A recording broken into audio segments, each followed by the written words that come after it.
Great morning, friends. Welcome you all to the second episode of Kohlberg theory of moral development. In the last video, we had a discussion on the three levels of moral development, that is pre-conventional, which comprise of stage 1, stage 2, and conventional level, which comprise of stage 3, stage 4, post-conventional level, which comprise of stage 5 and stage 6.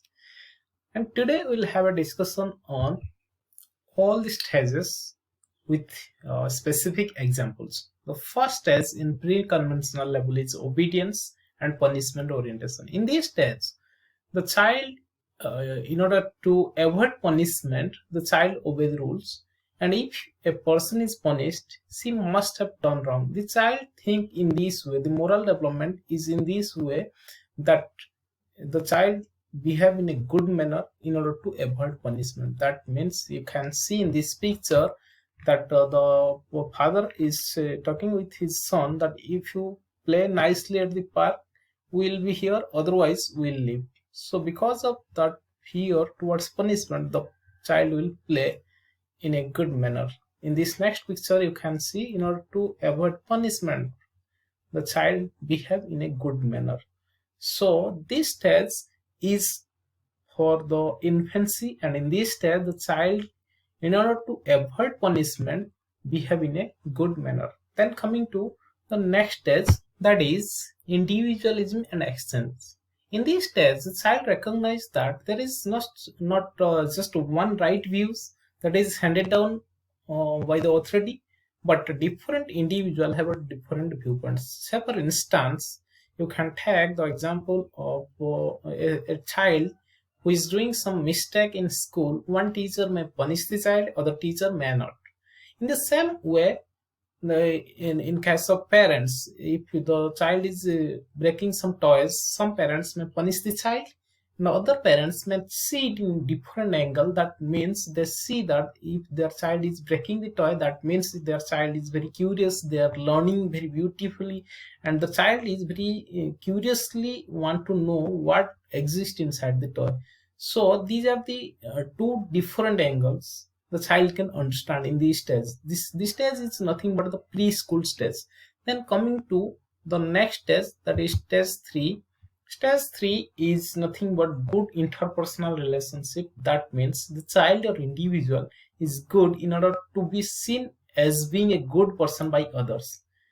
So in this stage, the child behave to be a good girl or a good boy. This stage is otherwise called good girl and good boy orientation stage. So let us take an example of two children who are quarreling with each other, and the third child is looking from a distance, not intervening within them. But the instance the third child saw someone elderly people is coming, so at that very moment he start intervening within the children in expense of some punches and kicks. And this is because the child started thinking that someone is recognizing him as a good child, good girl, good boy. And in this test, the children just behave in a good manner because to get approval from others. To get approval from others, the children are behaving in a good manner in this stage, in this particular stage, good interpersonal relationship stage. Next, coming to stage 4. The stage 4 is maintaining social order. So in this stage, the child become aware of a wider rule of the society. So judgments concern obeying the rule in order to uphold the law and to avoid guilt.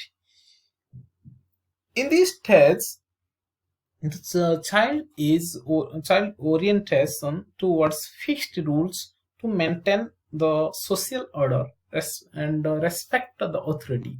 Say for instance, you can take the example inside a school, there are teachers and students, and as you know, school is a miniature society. Inside the school, the child just behave in a good manner to maintain the social order. He has to come in time, he has to attend a particular number of classes, particular number of sports classes, he has to submit his assignment. In this way, to maintain the social order, the child has to behave in a particular way, and the child recognize their teacher also maintain that social order.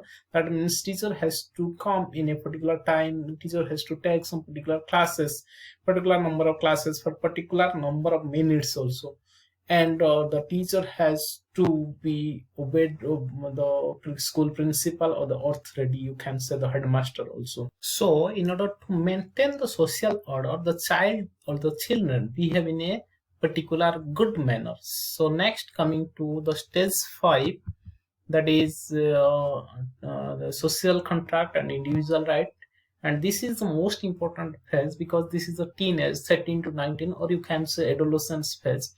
In this stage, the child becomes aware that while rules, laws might exist for a good sake, still there are times when they will work against the interest of particular individuals.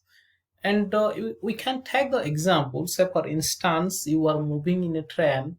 In a station, your child get down from the train for some snacks, and at that very moment the train is leaving.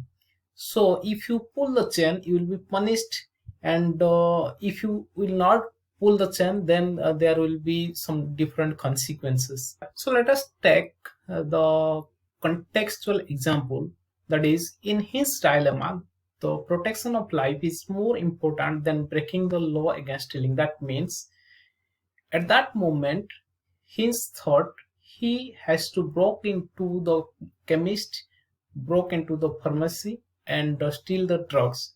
At that very moment he is coming in the social contract and individual right. He choose, he will get punished, still he has to steal the drug. So now let us move to the 6th stage of post conventional level, that is universal principle, or you can say universal ethical principle. In this stage, person may have developed their own set of moral guidelines which may or may not fit the law.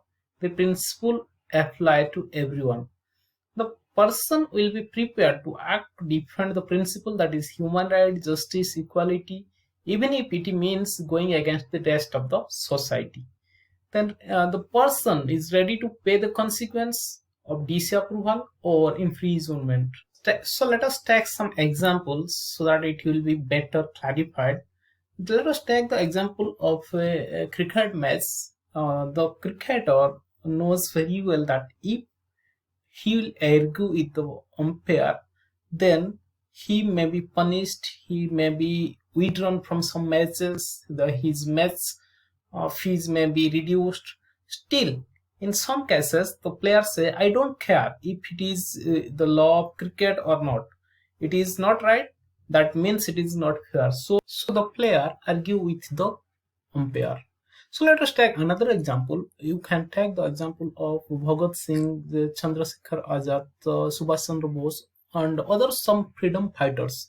They all are aware of that if they are going against Britishers, then they will be punished, they have to pay for the consequences, but still, for national interest, they did it. And this is nothing but universal and ethical principle. Let us come to the educational implication.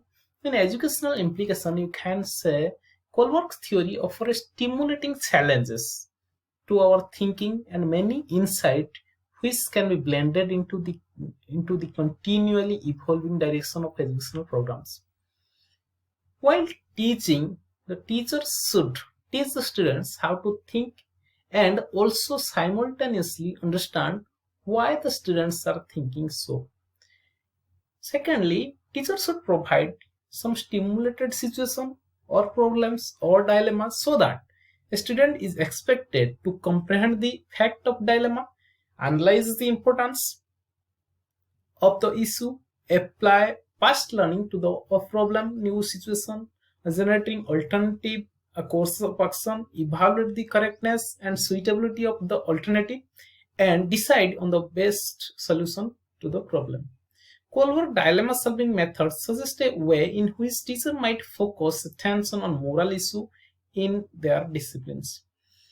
Kohlberg moral dilemma method promotes students' involvement and activity. Kohlberg's dilemma method seems ideally suited to promote adolescent moral growth, that may be empathy, disagreement, confusion, etc. Simultaneously, Kohlberg emphasized the importance of the environment so that the moral development can be fostered. So that means teachers should create an empathetic environment inside the classroom, and that will enhance the moral development of the students, of the learners. Let us come to some critics.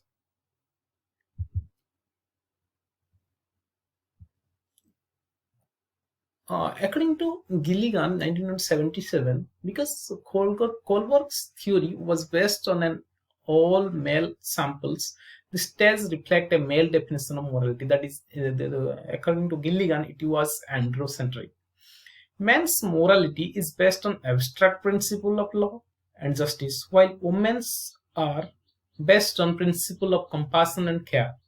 Gilligan is claiming that there is a sex bias in Kohlberg's theory. He neglects the feminine voice of compassion, love, and nonviolence, which is associated with socialization of girl.